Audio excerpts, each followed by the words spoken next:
השלישי הוא גבריאל גרגור מקרן ההשקעות תמיר פישמן, הזדמנויות. גבריאל מנהל את הקרן ואת ההשקעות ויציג בפנינו את מניית IBM. בבקשה, גבריאל. It's an honor and a pleasure to be here, and I would like to thank Financing for arranging the event. And as you heard, we're going to introduce IBM. This is a fantastic company. It's a very well-known company. It's one of the best-known brands in the world. And you will see that there is an inherent logic as to why we're proposing the stock, and I believe that after this presentation you will agree with me that it's a fantastic investment opportunity. I would like to start with a quote by Warren Buffett that everybody knows, of course. And he says, "There seems to be a perverse human characteristic that likes to make easy things difficult." What do we mean by that? Very often people make an incredible effort to look for complicated situations and exotic stocks. And it's a good thing, because sometimes you can find great value in those. But every once in a while, you should be thankful if you have a great opportunity which is right in front of you. And in this case, you're talking about an excellent company which is trading at a bargain price. I believe IBM is the case. Let us see why. The first thing you're going to understand is the industry and the trends of the industry where IBM is essentially swimming it. And of course, we're talking about IT. It's an industry that we like in particular. We've been liking in the past, and we think we'll do even better in the future, because it basically enjoys a number of strong demographic and other trends which will guarantee that the company and the industry in general will probably do very well and grow faster than the economy for the next 10 or 15 years. First of all, we can expect a GDP growth. As the economy grows, also the demand for IT goods and IT services will grow along with it. Second, you have emerging countries, which of course are gaining prominence in the importance of the world economy. As these countries will start at some point shifting from an economy based on manufacturing to an economy based on services, so will the demand for IT services within this economy increase. And of course, you have the presence of productivity-inducing innovations, such as, for example, has been the iPhone or the tablet or the cloud. Every time you have one of these innovations, the productivity that comes from the use of IT increases, and therefore the demand for IT should increase as well. And finally, of course, you have a constant increase in connectivity, which means that as people, businesses, products, and computers tend to be more and more interconnected, the coordination of this connection generates demand for IT services. Because of all these factors together, we expect, and usually industry analysts agree with us, that the IT services industry should have a long-term growth rate of almost 4% per year, which is almost twice the expected growth rate of the US economy over the next 10 years. So that's an industry you want to be in. Let's see a little bit about the business model. What does IBM do? And of course, for those of you which are a little less familiar with the company, you will identify IBM with a personal computer. And indeed, IBM was one of the pioneers of the personal computer industry. But guess what? The company no longer produces personal computers because it sold that business more than 10 years ago to Lenovo, the Chinese company. So they're still involved, first of all, in hardware, but no more in personal computer, but rather in mainframes and, for example, servers or large computers which are used by enterprise companies. And this is a part that used to be prominent in the past and is becoming less and less important. The two important parts in the business model right now are services, which I mean consulting, and software. So essentially, IBM comes to a large company, a large corporation, and is capable of selling a full-service IT package. We start from hardware, continue with software, and also sell them consulting and services which are used to run and maintain that hardware and that software. So even though each one of these business units is very strong and powerful in itself, the combination of the three business units together make an incredibly strong competitive advantage for IBM. In other words, after a while, once a company starts using IBM for most of its business units and for most of its operation, it becomes really hard to change provider if it chooses to do so. That is because there is a risk of data loss, of business interruption, and therefore it's much easier to keep working with IBM, the changing provider. So this is about the most important part about the company, the competitive advantage or moat. First of all is customer captivity, which is what we just said. Once you start using IBM for a significant amount of time, you're going to find it very hard to switch provider. Second, of course, you have economies of scale. IBM is one of the largest companies in the world, and definitely one of the largest in the IT services. And therefore, they make a lot of money, and they can use a large amount of cash flow generated for R&D. a wannabe competitor would have a very hard time to reach the scale needed to compete with IBM on R&D. Second, you have brand loyalty. If you're talking about IT services for a large company, this is a critical part of the business. And of course, the person that makes IT decision is usually the IT manager within a company. And he's not going to risk his reputation and his job using a company that doesn't have a strong brand. There is even a saying that says, nobody has ever gotten fired for using IBM. Therefore, the strong brand in an industry where brand and reliability are very important is a strong advantage for the company. Finally, IP rights, and by this I mean mostly patents. And you should know that IBM is the largest receiver of patents every year, more than any other corporation in the world. And also the current bulk of existing patents, if I'm not mistaken, is the largest in the world. In other words, companies competing with IBM on certain line of businesses would find it very hard or even impossible because they would basically encounter legal barrier due to these IP rights. So all of these elements together give us the confidence that the company will probably keep being as profitable or even more profitable than it has been in the past. And this is important because we're going to extrapolate the profitability of the company in the future. About the strategy, what is the company doing and what is the management signaling that they want to do in the future to keep and grow the profitability of the company? First of all, they made it very clear that they want to shift to high-value markets. So essentially, they're reducing the part which is devoted to hardware, and they're planning to exit it altogether in a few years. And they're emphasizing software and services. These two business segments are much more profitable. They have higher margins, they have higher returns on capital, and they are also growing a lot faster than hardware. So they're emphasizing over there. In terms of geography, they're concentrating their growth efforts, of course, in developing countries, especially in emerging countries like Russia, China, and India. And they are historically they've been going very fast there, and also a very large amount of revenues comes from those countries. As far as cash generation, IBM is an extremely cash generative company.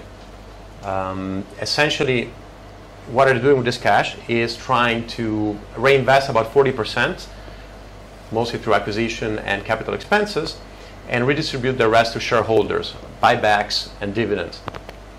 You will see later on that this management is very shareholder friendly. Third, they made it a priority to keep increasing earnings per share on a constant basis on a fast tick. They do that by trying to make an effort to increase the sales growth, increase operating leverage, and finally through buybacks. About the areas that the company would like to focus is especially the application in the enterprise of such concepts as big data and analytics, the cloud, mobile, and social network.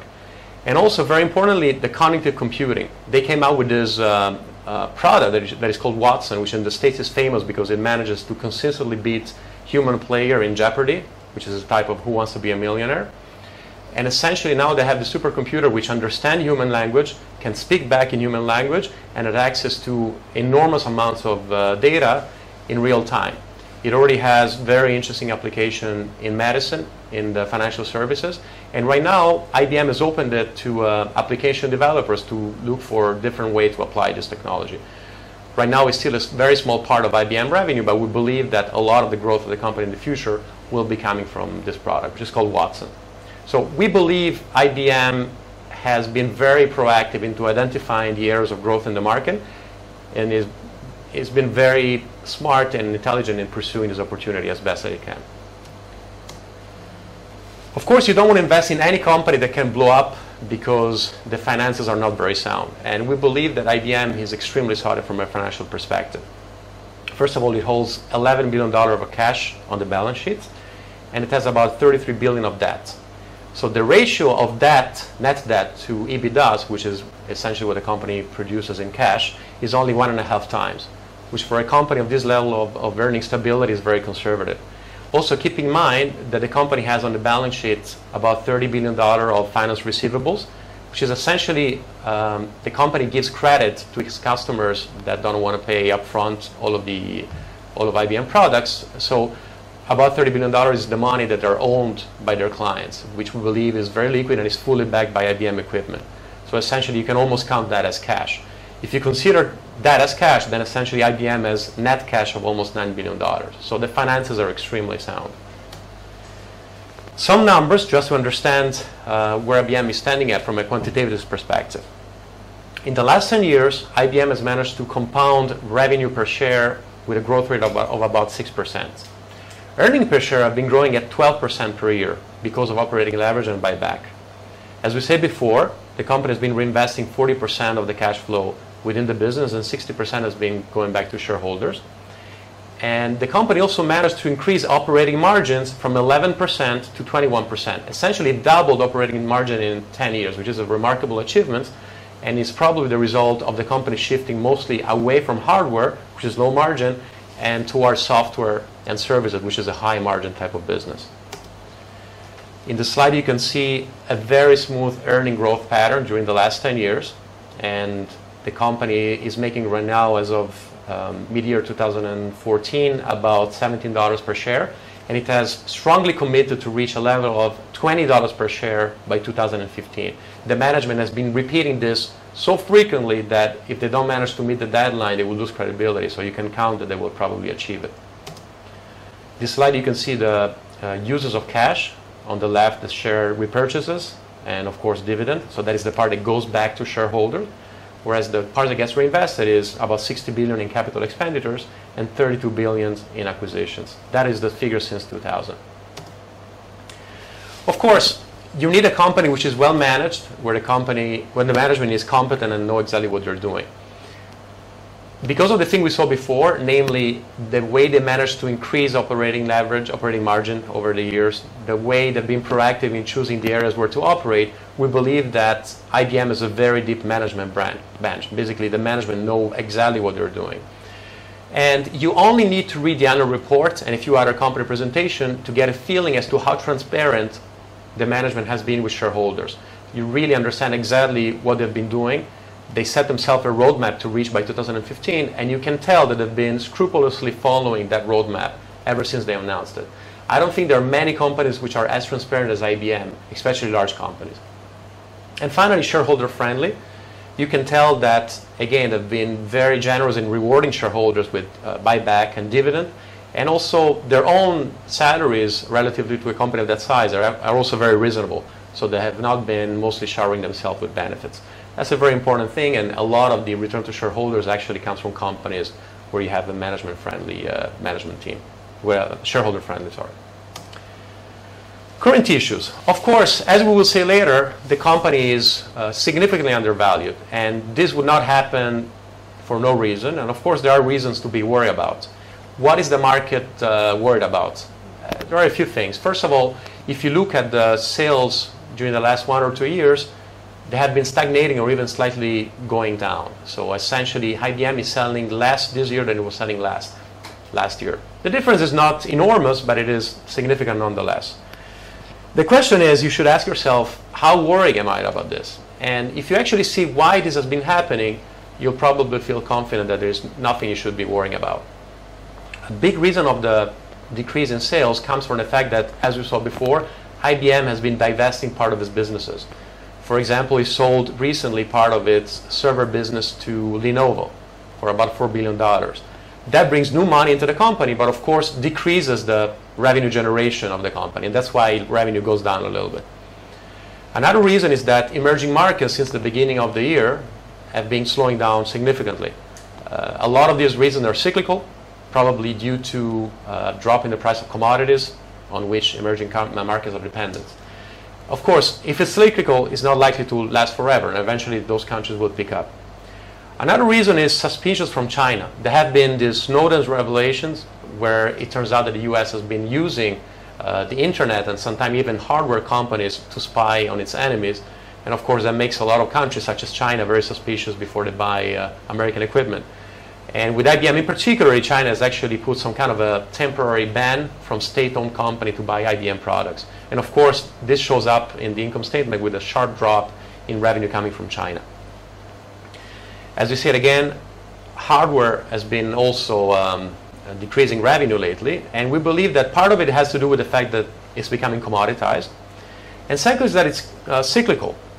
Of course, the financial crisis is already 5 years behind, but it doesn't mean that it's over. People can still tell that the economy hasn't quite gotten back completely on its feet, and IT spending is one of those very cyclical expenses that the companies tend to do only when they're very confident about the future. We believe such a situation may just start to be happening right now in the States. Companies looks like they're starting to make investment right now, but say in Europe and in other countries, things are very slow. We believe that as the economy becomes more assertive and solid, IT spending will probably grow consequently. And finally, and maybe this is the most important challenge, is the challenge from the cloud. Maybe because IBM is one of the largest sellers of servers, they have been relatively slow in the adoption of the cloud compared to, say, companies such as Salesforce.com or Amazon. That has caused them to lose some of the new clients. Like small, nimbler startup companies, they tended to use Amazon rather than IBM whenever they needed to store their data. To the credit of the management, they've been very quick into realizing this mistake, and they made an acquisition of a company called SoftLayer, which is actually one of the leaders in the cloud. A particular form of the cloud called the hybrid cloud. And we believe that ever since they did that, they're catching up very quickly. And they integrated their cloud offering with the rest of IBM offerings to make a very unique proposition, which I think is working right now. So there are some issues, but we believe that most of these issues are temporary and they're bound to reverse. And you're going to see that in the numbers in the next few years. There are some risks, of course. Buying IBM is not the same thing as buying a company like Coca-Cola or Nestle, because the IT industry is very prone to change. It changes very rapidly, and you have risks such some kind of technology disruptions or similar black swans lurking left and right. Of course, there are competitive threats. None of the markets where IBM operates in is free for competition. And as we said before, IT spending depends to a great deal from the health of the economy. So if there is a recession or a slowdown, probably this will show up at some point in the numbers. So there are some risks, but we believe that considering the power of its brand and considering the captivity of its clients, IBM is in a great position to probably overcome this kind of trouble over time. And none of them is likely to cause a permanent impairment of the earnings power of the company. So, is the company undervalued? I think that no matter what kind of metric you use, maybe except for looking at the balance sheet, you will find IBM as completely and grossly undervalued. As we said before, in the full year of 2014, the company is bound to earn about $17 per share. In the last 10 years, it's been growing pretty steadily, those earnings per share, at a 12% tick. So every year it's making 12% more money. Dividend yield is about 2.5%.